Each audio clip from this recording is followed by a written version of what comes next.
Good evening, my Real News Midday TV family. Welcome back to the channel for another news update. And in the news this evening, laborer killed by police in Portmore. The Independent Commission of Investigations is probing the fatal shooting of a man by the police in Portmore, St. Catherine on Tuesday night. The deceased has been identified as 24-year-old laborer Alex Madden of a Kingston 11 address. Reports are that about 9 p.m., police personnel were on operation in Bridgeport, Portmore, when Madden was accosted. He allegedly challenged the team with a gun. The police took evasive action, and he was shot and injured. The police say they seized a pistol fixed with a magazine containing 6 rounds. Madden was assisted to the Spanish Town Hospital, where he was pronounced dead. Man charged after stabbing incident at NMIA. A 32-year-old man has been charged following a knife fight at the Norman Manley International Airport in Kingston last week.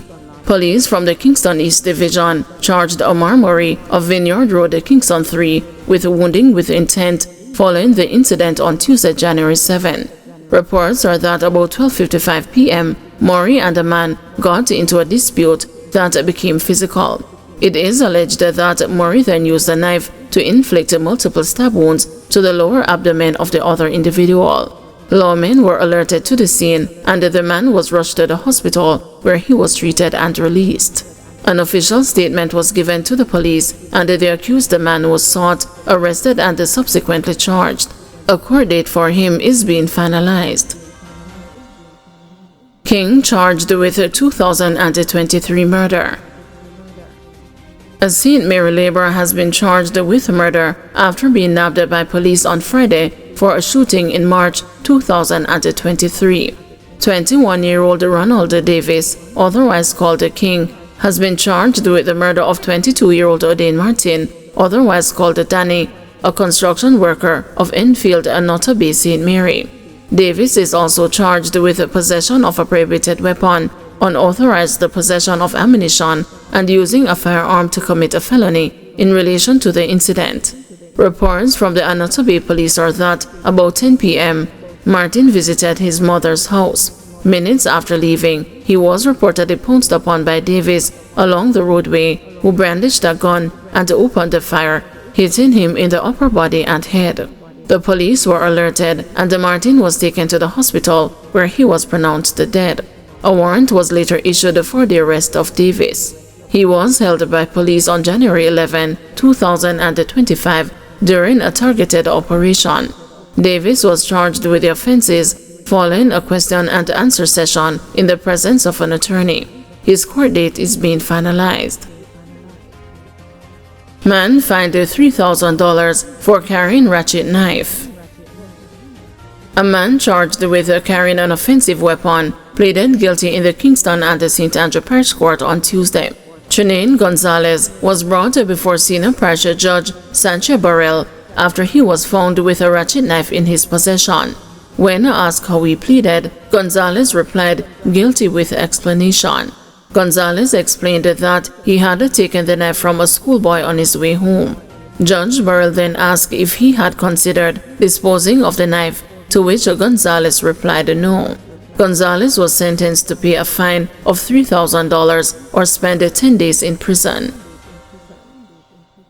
JCF commits the full probe into woman's fatal shooting at a Clarendon hotel involving cop. The Jamaica Constabulary Force says it is treating the investigation into the death of 20-year-old Jemoy Suku, who was fatally shot while at a hotel with her police officer partner, with utmost seriousness. Noting that they are aware of the Hotel Versailles incident, the JCF said the incident reportedly involved a constable who is attached to the Specialized Operations Branch. The matter is being treated with the utmost seriousness, and a thorough investigation is underway.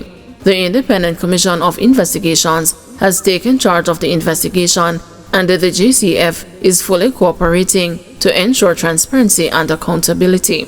The police officer gave statements indicating that his gun had accidentally fired and hit Suku. However, the girl's family members have since disputed such claims.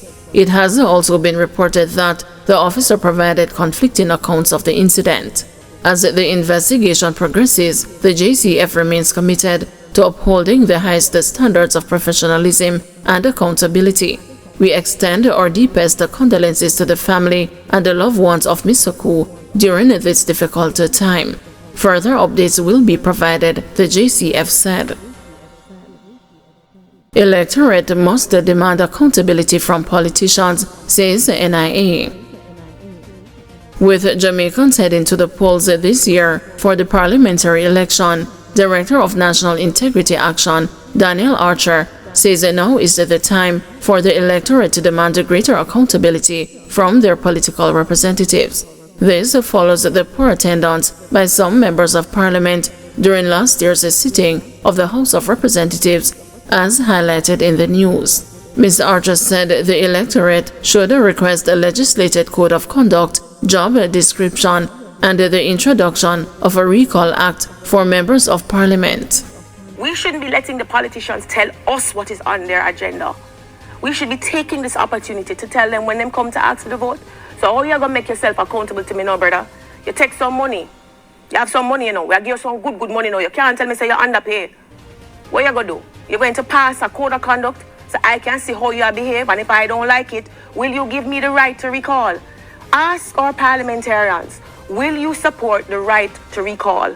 Will you support giving me that right? One of the first things I want to see is this right to recall when you go back to parliament. I want to hear you debate it. I want somebody move a motion on it. We talk about constitutional reform, and that's one of the problems I'm having. We do it in phases and we talk about things, but we're not accepting that democracy is a whole. Opposition threatens to withdraw from committee reviewing Constitution Amendment Act.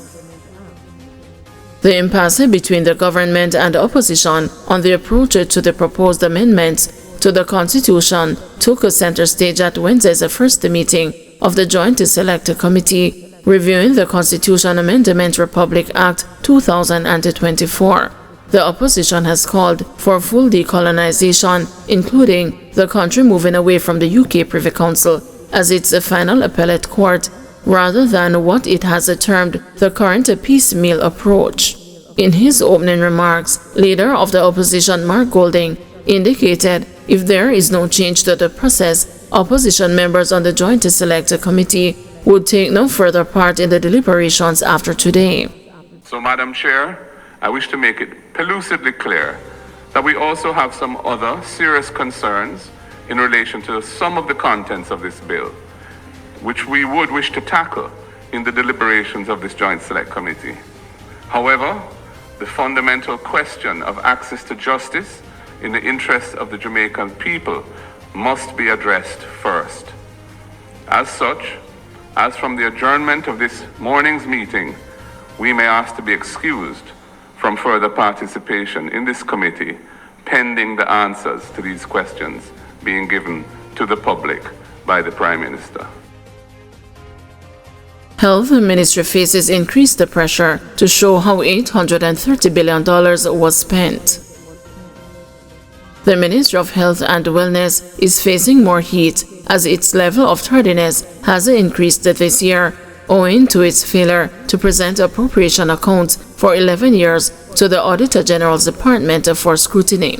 Over the 11-year period, 2013-14 to 2023-24, Parliament approved $829.6 billion of taxpayers' money, or 10.8% of the national budget, for the management and administration of the health sector by the ministry. Last year, the news reported that taxpayers and the Parliament were unable to assess how the ministry spent nearly $700 million in public resources over a 10-year period, owing to a failure by the then accounting officer, Dunstan Bryan, to submit the appropriation accounts to the Auditor General. Bryan has since gone off on study leave. Under the Financial Administration and Audit Act, Auditor General Pamela Monroe Ellis is required to audit the appropriation accounts and give an opinion on whether the money expended has been used for the purpose for which it was approved and verify whether the expenditure exceeds the amount authorized. However, Monroe Ellis highlighted that up to the time of reporting, the Health Ministry did not return or submit for audit scrutiny 23 appropriation accounts for financial years 2013-14 to 2023-24. In December 2023, the accounting officer at the Ministry of Health and Wellness submitted 15 of the 21 outstanding appropriation accounts for financial year 2013-14 to 2022-23. However, Monroe Ellis said that the accounts did not meet the standards for submission as set out in Section 8.17.6I and 2 of the financial instructions. She said the Chief Audit Executive did not sign off on the appropriation accounts report submitted due to material inaccuracies. Additionally, 2 of the appropriation accounts were not accompanied by the required statement of explanation for cause of variances. As a result, the reports were returned to the ministry for correction and resubmission. Monroe Ellis said the ministry has since advised that it is working with the internal audit unit to ensure the accuracy of the outstanding appropriation accounts and their submission to the Auditor General Department by March 31, 2025. The FAA Act requires accounting officers to prepare and submit to the Minister and the Auditor General the appropriation account setting out the expenditure for the year against the approved budgetary allocation 4 months after the fiscal year. The Auditor General reminded the Health Ministry of the need to implement proper systems that will ensure the accounts are prepared and submitted. She said management has affirmed its commitment that with a now fully staffed final accounts unit, the ministry will ensure that the appropriation accounts are submitted by the stipulated timeline going forward. Thank you everyone for watching. See you tomorrow morning at 6 a.m. for another news update.